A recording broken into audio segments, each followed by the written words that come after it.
क्रांति होना दुनिया के लिए चिंता नहीं है। चिंता की बात है क्रांति के नाम पर होने वाली हिंसा और अराजकता। साल 2000 में सर्बिया की बुलडोजर क्रांति से नेपाल की जेन जी क्रांति तक 25 वर्षों में कई उग्र आंदोलनों ने देशों की सत्ता पलटी है। 2024 में बांग्लादेश में छात्रों का उग्र प्रदर्शन ऐसा हुआ कि तत्कालीन सरकार को गद्दी छोड़नी पड़ी थी। बांग्लादेशी युवा सरकारी नौकरियों में कोटा सिस्टम से नाराज थे। नतीजा ये हुआ था कि पीएम शेख हसीना को देश छोड़कर भागना पड़ा था। 2022 में श्रीलंका में हुए हिंसक प्रदर्शन भीड़ राष्ट्रपति और प्रधानमंत्री के निवास में घुस गई। लोग आर्थिक संकट और खाद्य संकट से जूझ रहे थे। राष्ट्रपति गोटबाया राजपक्षे को अपना देश छोड़कर भागना पड़ा। साल 2021 में म्यांमार में जनता पर सेना की क्रूरता ने गृहयुद्ध के हालात पैदा कर दिए। यहां जनजातीय समूहों की सक्रियता बढ़ गई थी। नतीजा यह हुआ कि तख्ता पलट गया। 55,000 इमारतें इस हिंसा में नष्ट हुई थीं। 2020 में बेलारूस में हिंसक प्रदर्शन के बाद जनता और लुकाशेंको शासन आमने सामने हो गए। सरकार के जुल्म और चुनावी धांधली से माहौल खराब हो गया। हालांकि बाद में विरोध प्रदर्शन थम गया था। साल 2011 में सीरिया में बशर अल असद के खिलाफ विरोध प्रदर्शन सशस्त्र गृहयुद्ध में बदल गया था। सीरिया की आर्थिक बदहाली और अस्थिरता चरम पर थी। नतीजा यह हुआ कि सीरिया में लाखों लोग मारे गए थे। साल 2011 में लीबिया में भी तानाशाही के खिलाफ बिगुल फूंका गया। शासक गद्दाफी को मार दिया गया। इसके बाद सशस्त्र गुटों के बीच लंबे वक्त तक गृहयुद्ध चला। ट्यूनीशिया में 2010 में अरब स्प्रिंग की शुरुआत हुई। पुलिस के खिलाफ प्रदर्शन शुरू हुए। लोग एक युवा रेहड़ी पटरी वाले के आत्मदाह से भड़क गए थे। नतीजा यह हुआ कि शासक बेन अनेक पलायन करना पड़ गया था। साल 2021 में अफगानिस्तान में एक बार फिर से तालिबान का विद्रोह तेज हुआ, जिसके बाद तालिबान शासन की वापसी भी हुई। लेकिन इस दौरान हिंसा और आतंकवादी हमले भी बढ़ गए। राष्ट्रपति अशरफ गनी को आखिरकार भागना पड़ गया था। 2022 में कजाकिस्तान में भी सरकार के खिलाफ विद्रोह शुरू हुआ, जिसके बाद दंगे भड़के। ईंधन के दामों में वृद्धि, राजनीतिक असंतोष और सरकार की दमनकारी नीति बड़ी वजह बनी। नतीजा यह हुआ कि रूस के नेतृत्व वाले शांति बल को बुलाया गया। इस दौरान करीब 10,000 लोगों की गिरफ्तारी हुई थी। यह तो दुनिया की बात हमने कर ली। भारत पर आते हैं, अपने मुल्क पर। भारत दुनिया का सबसे बड़ा और सबसे समृद्ध लोकतंत्र है। लेकिन विडंबना देखिए कि हमारे पास पड़ोस के देशों ने भारत से लोकतंत्र और क्रांति का रत्ती भर भी गुण नहीं लिया। भारत जितना स्थिर है, ये पड़ोसी उतने ही अस्थिर हैं। पूर्व प्रधानमंत्री अटल बिहारी वाजपेयी ने एक बार कहा था, हम अपने दोस्त बदल सकते हैं लेकिन पड़ोसी नहीं। और जिस तरह से बीते कुछ वर्षों से भारत के पड़ोसी देशों में राजनीतिक अस्थिरता बनी हुई है, वो भारत की चिंता में लगातार इजाफा कर रही है। साल 2025 नेपाल में विद्रोह। साल 2024 बांग्लादेश में तख्ता पलट।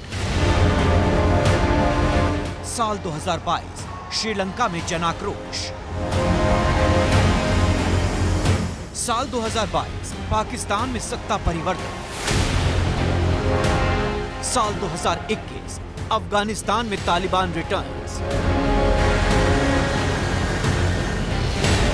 साल 2021 म्यांमार में सैन्य शासन।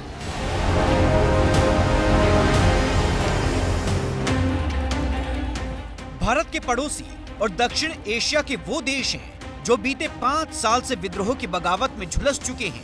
भारत की उत्तरी सीमा से लेकर दक्षिणी सीमा और पूर्वी सीमा से लेकर पश्चिमी सीमा से लगे इन देशों में जनाक्रोश की ऐसी सुनामी चली जिसने दक्षिण एशिया की जियोपॉलिटिक्स में उथल पुथल मचा दी। विद्रोह की सबसे नई किस्त नेपाल से आई है।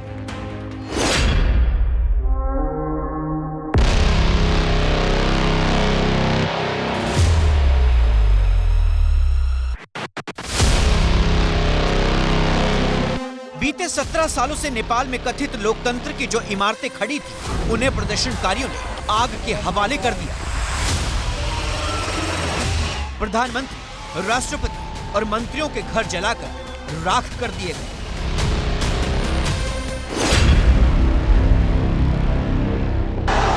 नेपाल में जो हो रहा है उसका गवाह बांग्लादेश 1 साल पहले रहा है। इसी पैटर्न पर बांग्लादेश में भी सत्ता के खिलाफ जन आंदोलन खड़ा हुआ था। पिछले साल मई महीने में बांग्लादेश में तत्कालीन प्रधानमंत्री शेख हसीना के खिलाफ छात्रों ने आंदोलन शुरू किया था।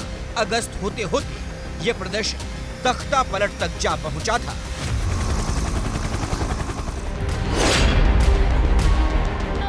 श्रीलंका की संसद में प्रदर्शनकारियों की ये 3 साल पुरानी तस्वीरें आपको याद होंगी। जनता संसद भवन में घुस गई थी, तोड़फोड़ की गई थी। राष्ट्रपति भवन के दफ्तर से लेकर स्विमिंग पूल में प्रदर्शनकारियों ने जमकर मौज मस्ती काटी थी। तत्कालीन राजपक्षे सरकार की आर्थिक नीति और भ्रष्टाचार के खिलाफ विद्रोह हुआ था। साल 2022 में पाकिस्तान की सड़कों पर जबरदस्त जनाक्रोश दिखा था। भ्रष्टाचार के मामले में तत्कालीन प्रधानमंत्री इमरान खान को सत्ता गंवानी पड़ी थी। इमरान खान को सजा के आदेश से पीटीआई कार्यकर्ता सड़कों पर उतर गए। पाकिस्तान सेना के खिलाफ जबरदस्त प्रदर्शन किया था। सेना इस विद्रोह को दबाने में कामयाब रही थी।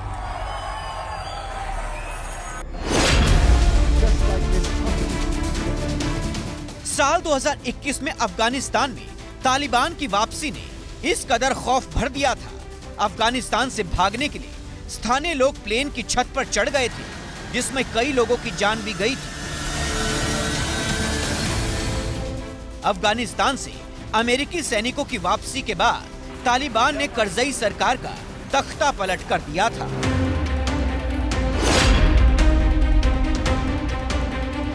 तालिबान से पहले बगावत पूर्वोत्तर की सीमा से सटे म्यांमार में भी सुनाई दी थी। सेना ने तख्ता पलटकर लोकतंत्र समर्थक विदेश मंत्री आंग सान सूकी को नजरबंद कर दिया था। सूकी की पार्टी के कार्यकर्ताओं के विरोध को बंदूक की नोक पर कुचल दिया गया था।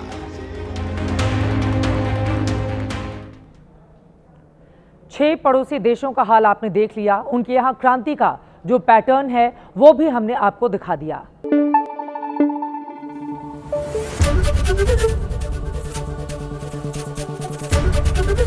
एबीपी न्यूज आपको रखे आगे।